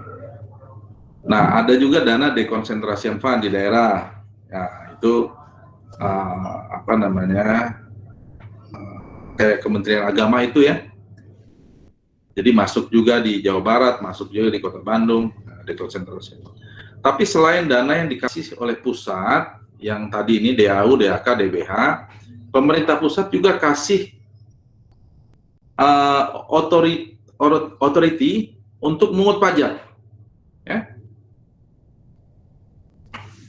Kalau pemerintah daerahnya males, ya duitnya sedikit. Kalau ini males tidak males, dikasih yang pemerintah, karena itu berdasar formula. Ya. Yang DAU, DAK, dan DBH. Ya. DAK formulanya nggak persis, tapi DBH itu pakai formula, DAU pakai formula, DAK itu matching ke DAU sebenarnya, jadi hanya penambah saja. Nah, taxing power itu dikasih ke pusat oleh pusat, misalnya pajak kendaraan bermotor itu dikasih ke provinsi. Nanti provinsi mau bagi nggak ke daerah, ya terserah provinsinya, tapi biasanya dibaginya. Karena yang punya mobil kan sebenarnya ada, misalnya pajak kendaraan bermotor untuk oleh orang apa namanya, dari orang Bogor, ya. Mobilnya bikin macet di Bogor kota, tapi duitnya ditarik ke provinsi di Bandung. Nah, biasanya dibalikin lagi nanti, ya. Oke. Tapi pajak tanah, pajak bangunan, property tax, pajak tanah, land ya, land tax, nah itu miliknya kota. Ya. Sama ada lagi satu lagi levies. Levies itu seperti pricing untuk government services. Ya. Kalau pemerintah daerah kasih pelayanan, dia boleh narik uang dari masyarakat untuk pelayanan yang diberikan. Itu levies. Ya. Nama di Indonesianya retribusi. Tapi nggak sama dengan retribution bahasa Inggris ya. Retribution bahasa Inggris itu balas dendam. Ya. Tapi kita pakai istilah retribusi ya. Jadi jangan suka nerjemahin katanya mirip, tapi artinya beda sama sekali. Oke, kita akan lihat lagi ini dalam konteks yang berbeda sekarang, desentralisasi. Jadi desentralisasi itu ada 3 kelompok besar ya, yang biasa dikenal. Yang satu administrasi, yang satu fiskal, yang satu politikal. Ya. Administrasi kita sudah biasa itu, yang tadi yang sudah kita lihat berdasarkan fungsi, ya. Yang pusat itu ada, itu yang paling atas tuh, yang absolute function itu artinya pusat, tidak bagi-bagi. Ya. Pusat tidak bagi-bagi. Itu ada defense, ada security, ada justice, ada fiskal, religion, ya, foreign affair, diplomatik gitu misalnya. Oke. Nah, kemudian ada mandatory function. Mandatory function itu pemerintah daerah boleh tidak memberikan yang tadi, yang berapa ini, sebentar ya, kita balik lagi ya. Nih, 26 itu ya. Di antaranya 18 itu wajib. Harus dilakukan oleh pemerintah daerah. Jadi misalnya terkait dengan pelayanan kependudukan, KTP, akte kelahiran, ya, itu pemerintah kota harus memberikan. Kalau provinsi tidak. Di provinsi nanti ada yang wajib lagi apa? Ya. Ada 16. Nah, yang lain tergantung dia mau bikin atau enggak. Jadi misalnya Kota Bogor nggak perlu ada dinas kelautan misalnya, walaupun kelautan itu bagian yang didesentralisasikan. Ini kelautan, mana kelautan, ada nggak kelautan? 4 ya, marine affair and fishery. Oke, atau 11 tuh pertambangan. Karena di Kota Bogor tidak ada 6 dan 11, jadi dia nggak perlu bikin dinas perikanan dan dinas pertambangan, nggak perlu. Ngapain? Nggak ada kegiatannya bikin dinas, hanya nambah-nambahin kepala dinas, duit habis, pelayanan nggak ada. Nah, itu elective function. Tergantung daerahnya mau ngembangin apa. Digabung-gabungkan yang 26 itu menjadi satu pun nggak ada masalah. Ya, jadi misalnya dinas pendidikan dan tenaga kerja boleh-boleh saja. Ya, ini misalnya pendidikan nomor 6, tenaga kerja itu ada di 18. Ya. Dan 9. Jadi misalnya 6, 9, dan 18 mau dijadikan satu dinas, terserah saja, nggak ada masalah itu. Itu tergantung bupatinya, tergantung gubernurnya, dia mau bikin struktur pemerintahannya seperti apa. Ya. Elective function. Dia bisa ada, bisa nggak ada, tergantung dia. Karena kecil, bisa saja dia tidak satu dinas sendiri, tapi pelayanan tetap ada, digabungkan dengan dinas mana. Boleh saja, nggak ada masalah. Ya. Tapi undang-undang itu membagi ke 26 ini. Ya. Pusat, karena ini nanti ada di pusat itu bagiannya siapa? Ya. Transportation itu perhubungan. Ya. Investment, family planning itu bagiannya siapa? Nanti BKKBN tuh, ya. Itu nanti ada pusat apa, provinsi apa, kabupaten apa. Nah, yang dijadikan fungsinya kabupaten, kalau memang ada di situ, dia harus jalanin itu. Ya. Dia harus jalanin itu. Ya. Nama dinasnya nggak harus selalu sama, ya. Itu political decentralization. Kalau fiskal apa? Yang tadi itu ada pajak di pusat, ada pajak di daerah. Sorry, ini dia.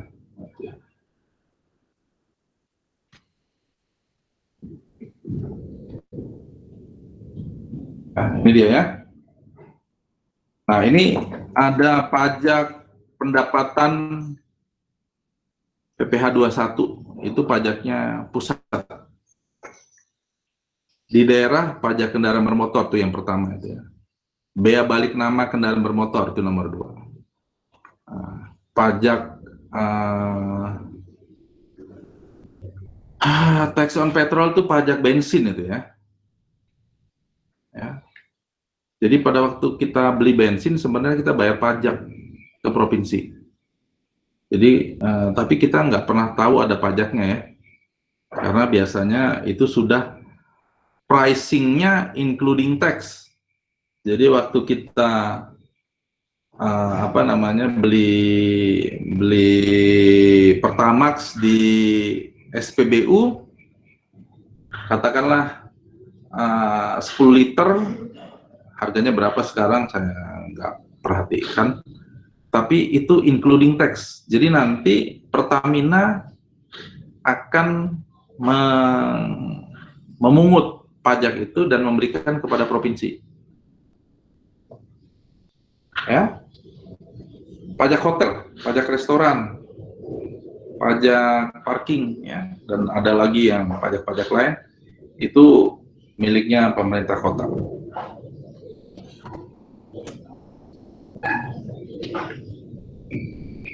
Oke, sampai sini ada pertanyaan? Kalau political decentralization nanti ini Pak soal election ya. Siapa yang memilih kepala daerah? Apakah dipilih oleh presiden seperti zaman Soeharto atau didesentralisasikan, dikasih ke masyarakat untuk memilih? Nah, itu yang political decentralization. Ada pertanyaan sampai sini?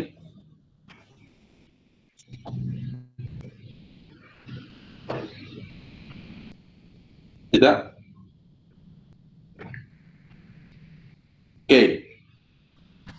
Jadi harusnya sampai sini Anda sudah dapat gambaran kalau Anda harus berbisnis di Indonesia itu complicated. Dan kenyataannya memang seperti itu. Ya. Oke, kira-kira 7 tahun yang lalu ada teman saya mau buka usaha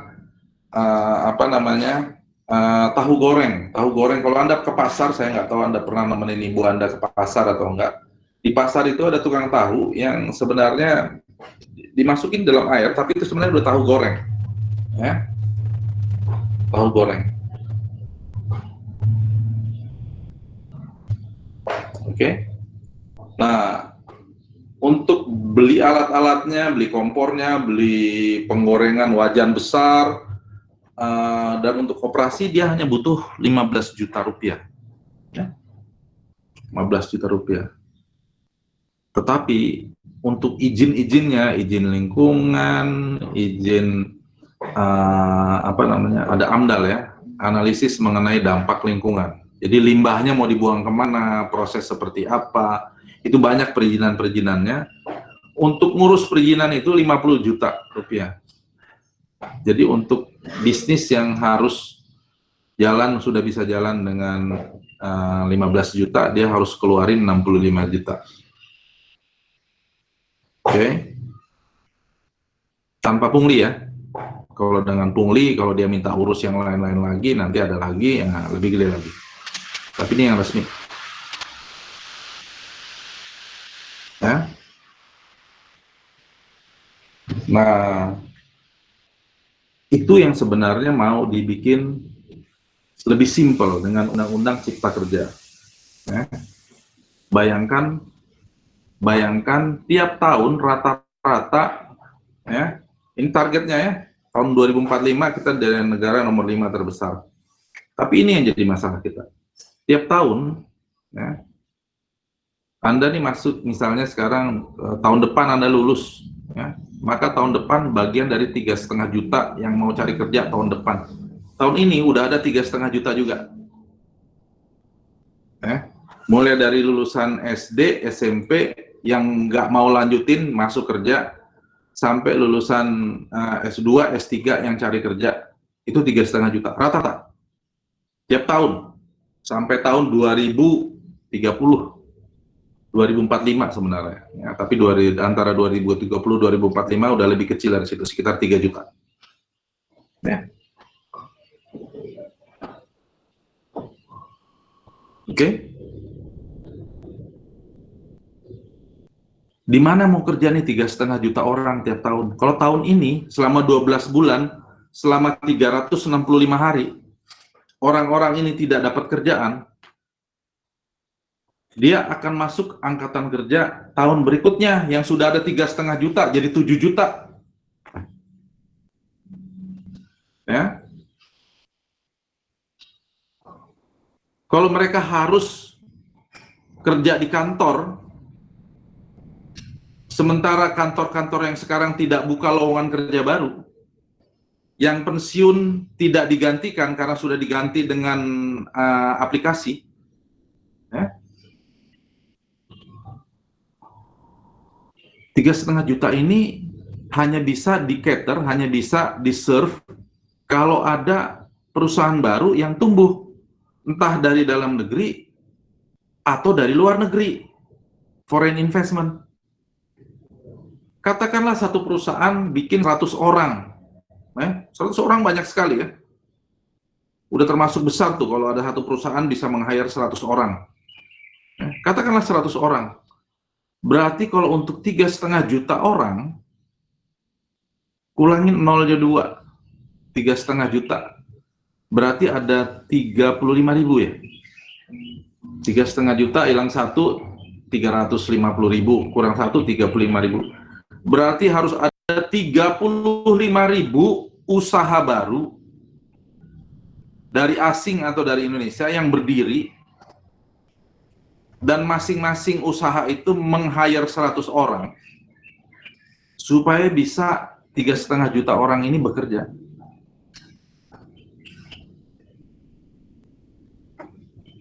Ya.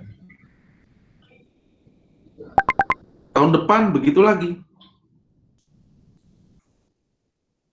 Kalau perusahaannya nggak bisa meng-hire 100, cuma 50, ya lebih banyak lagi perusahaan yang harus dibolehkan berdiri. Atau Anda kerja sendiri deh, bikin startup, bikin apa namanya, bikin usaha baru. Tapi kalau bikin usaha baru seperti tadi, hanya bikin usaha tahu, Anda perlu modal segitu banyak untuk perizinan dan macam-macamnya. Sementara Anda nggak punya, terus gimana? Nah, itulah yang mau dipotong sebenarnya dengan apa namanya, dengan undang-undang Cipta Kerja ini, supaya 3,5 juta orang yang tiap tahun harus masuk angkatan kerja bisa terserap dalam 1 tahun, karena setiap yang tidak terserap itu akan di carry over ke tahun berikutnya. Jadi beban di tahun berikutnya. Ya, Anda buka usaha pertanian, kalau orang tua Anda punya kebun yang tidak kepake, jadi nggak perlu beli.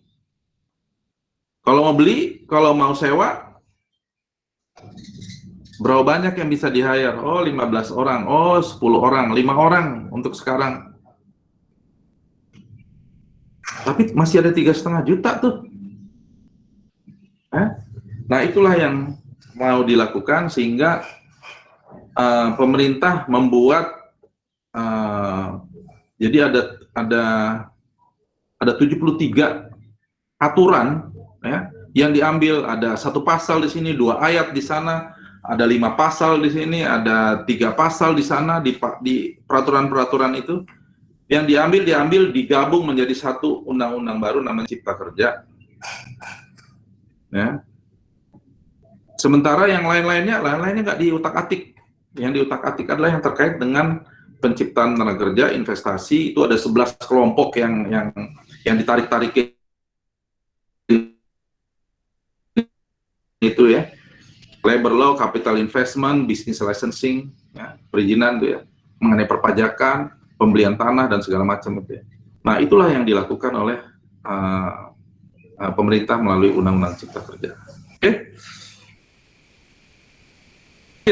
Ya, jadi melihat kompleksitas yang ada di bisnis yang harus dilakukan di Indonesia kalau dealing with government, maka pemerintah akhirnya mengeluarkan Undang-Undang Cipta Kerja. Oke, ada pertanyaan? Kita sudah selesai di sini. Semoga bisa mendapatkan gambaran kompleksitas hubungan pemerintah dengan bisnis yang ada di Indonesia dan bagaimana upaya terakhir pemerintah untuk men-streamline hal ini sehingga upaya untuk menyerap tenaga kerja yang lebih banyak itu bisa berhasil. Oke, ada pertanyaan?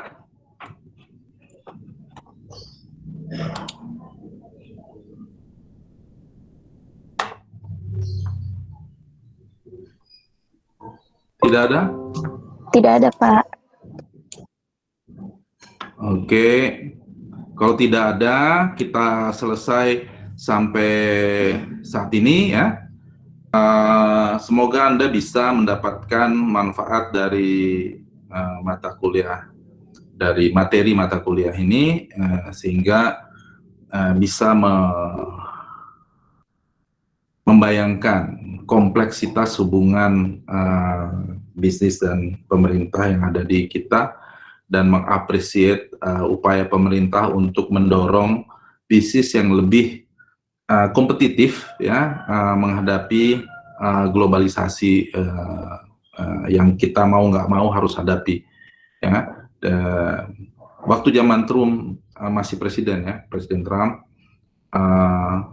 ada 33 perusahaan besar yang harus keluar dari Cina, tidak satu pun ke Indonesia karena kompleksitas perizinannya itu. Ya, sebagian besar dari 23 itu pergi ke Vietnam. Ada yang ke Malaysia, ada yang ke Thailand, tapi nggak ada yang ke Indonesia. Seperti itulah, sampai seperti itulah keengganan. Padahal dia harus pergi dari Cina. Ya, pilihannya sebenarnya Indonesia bisa dengan penduduk yang segini besar sebagai potensial demand dari pasarnya. Tapi nggak milih Indonesia tuh. Nah, itulah tantangan yang dihadapi sebenarnya oleh Indonesia secara keseluruhan, pemerintah secara khusus. Anda nanti yang harus buka bisnis sendiri karena nggak bisa masuk di misalnya di Citibank misalnya, karena Anda pengen kerja di bank sebenarnya, tapi ya susah nggak buka lamaran baru, ya Anda harus buka bisnis sendiri, bikin startup misalnya. Tapi kalau dipersulit dengan aturan-aturan yang ada sekarang, ya bagaimana mau bisa berhasil? Itu sebenarnya esensinya. Ya. Oke, terima kasih banyak sudah mendengarkan. Sampai ketemu lagi. Ya. Terima kasih banyak, Pak. Terima kasih banyak, Pak. Ada di sini. Terima kasih, Pak.